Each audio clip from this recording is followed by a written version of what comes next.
necə düşünürsünüz? Hər insanın həkimi elə özü olmalıdır. Amma insan özünü görmür axı. İnsan özü özünün həkimi və hakimi olmalıdır. İlk növbədə. Biz hər şeylə məşğul oluruq.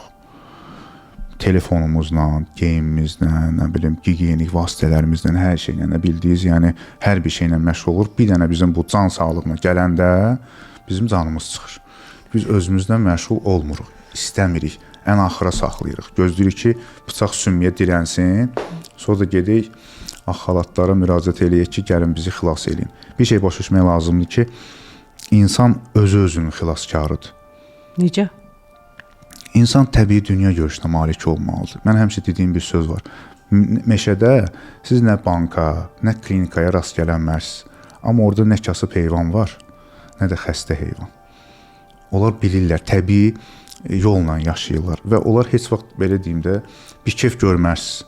Yəni, bir dənə canavarın oturub, hansısa bir şikarı əlindən qaçandan sonra ağacın dibində oturub, siqaret çəkib, araq içdiyini görmərsiniz ki, mənim bu bir keyfdir də, yəni. Bunu insan eləyir.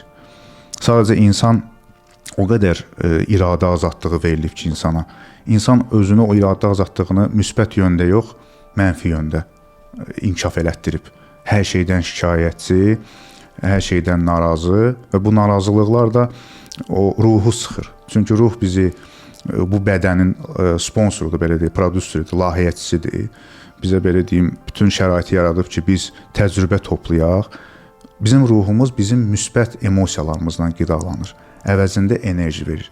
Biz bir keyf olan kimi oradan klapanı bağlayır ki, bu bir keyfdir, mən bu ilə qoşulmaq istəmirəm. Onda... Və enerji kəsiləndə də artıq xəstəliklər baş qaldırır bədəndə. Xəstəliklər ümumiyyətlə bir xəbərdarca edicidir.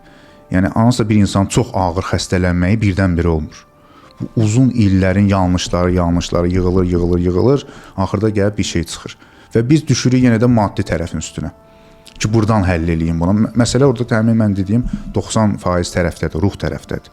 Oradan baxmaq lazımdır ki, orada nə baş verib. Məsələn, ən ağır xəstəliklərdən sağalan insanların həyatına baxsaq, onlar həyatlarında 180 dərəcə dəyişiklik eləmiş insanlardır. Və bu dəyişiklik də təbii dünya görüşüdür. Bu belə spiral kimi düşünün. Yəni, insan inkişaf elədikcə o 180 dərəcə daima inkişaf eləmə, həmişə dəyişməlisən. Bir qəlibdə qalmalı deyilsən. Sən qəlibdə qaldıqca orada, necə deyim, çürümə baş verir. Heç vaxt onda çatmırsan, həmişə yolda olursan. Bəli, həmişə inkişafda olmalısın. Bütün kainat daima təkamüldədir. Yəni, yaradılışın təməl qanunudur təkamül. Təkamülsüz, yəni bu bitər və təkrarlanar və maraqsız olur. Can sağlığı paketimizi əldə edərək sağlamlığınızı dava dərmansız və ən qısa zamanda bərpa edə bilərsiniz.